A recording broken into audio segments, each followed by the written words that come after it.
Toto Wolff juge nécessaire le rappel à l'ordre de Michael Masi. Horner espère de la constance avec les pénalités précédentes. Oh là là, une poignée de main entre les deux. Regardez les deux faux culs là qui se serrent la main.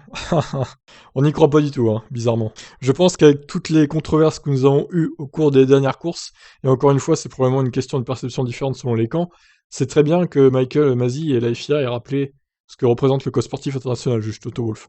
Et je pense que c'est peut-être un bon moyen de dissuasion pour tout le monde de garder la course propre, pour savoir simplement que non seulement le résultat réel de la course comptera pour le championnat, mais aussi les règles de pilotage. Wolff estime que les manœuvres de Verstappen à Interlagos et Jeddah justifient ce rappel à l'ordre, et cette possibilité.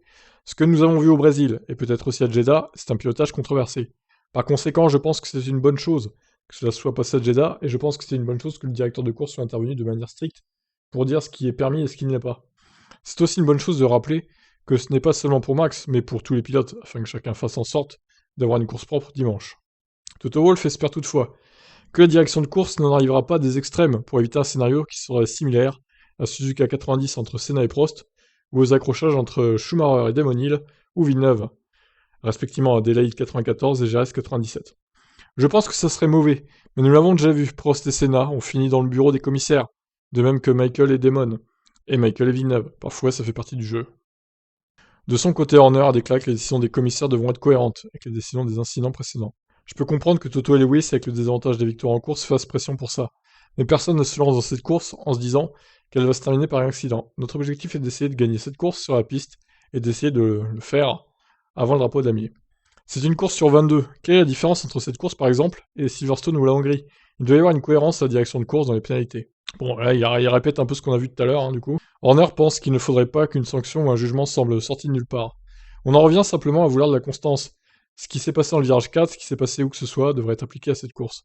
Vous ne pouvez pas vous contenter d'aller chercher une décision au hasard et de dire c'est ce que nous allons appliquer maintenant. Parce que je pense que cela tournera en dérision le contrôle du championnat.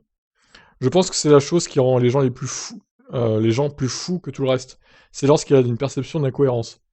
Ouais, ou l'injustice aussi. Ce morceau du code sportif qui a été souligné dans les notes a toujours été là. Ce n'est pas quelque chose qui a été introduit pour ce week-end. Personne ne veut voir ce championnat finir devant les commissaires ou dans un bac à gravier.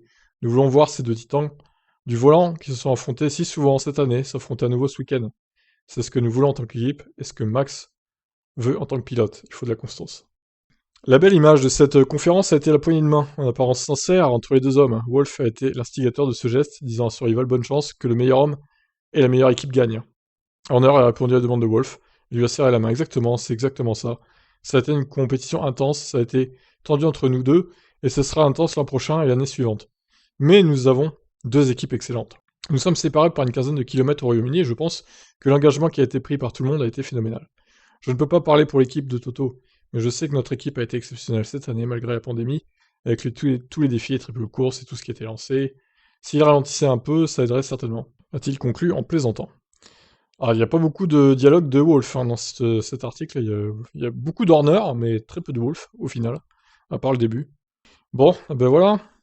Bon, on verra hein, si dimanche soir, après la course, ils se serrent toujours la main comme ils ont fait là, selon ce qui se passe sur la piste, évidemment. Je vous laisse réagir, ciao.